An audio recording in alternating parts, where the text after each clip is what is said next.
loob. Siyempre dahil kulang ang tibay, ang ating ginagawa, lalagyanan sa ating customer na wala na namang budget. Siyempre, finix ko ito ng glue stick. So, pakita natin, ganyan po yung magiging itsura niya. And wait, there's more. So, gumamit tayo ng glue stick dahil babalutan natin ito na cash na pambalot. O yung parang mga sako-sako ng mga pambalot. Alam mo yung mga sako ng bigas, mga ganun. Tapos, siyempre, i-glue-glugan mo lang yan. Parang bonggang-bongga ang tibay niya. Sureness na hindi ka iiwan. Hindi kanya ipagpapalit. Hindi matatanggal. So, anyways, dumako naman tayo dito sa pinakaloob ng ating lagyanan na ginagawa. So, pinutol-putol ko lang yung pinaka-excess niya. Pahaba.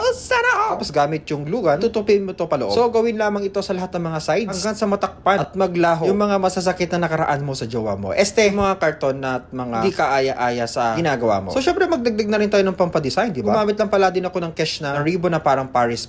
O, di ba? Paris ni Diwata. Char. At inilagay ko lang siya sa pinakagitna para naman magkaroon ng design, hindi lang ganon-ganon, di ba? So, eto na ang ating finished product. O, di ba? Kung wala kayong mga vase, pwede nyo gawin ito. Talaga makakamura yung mga customer. Pero kung may mga vase kayo, bentahan nyo.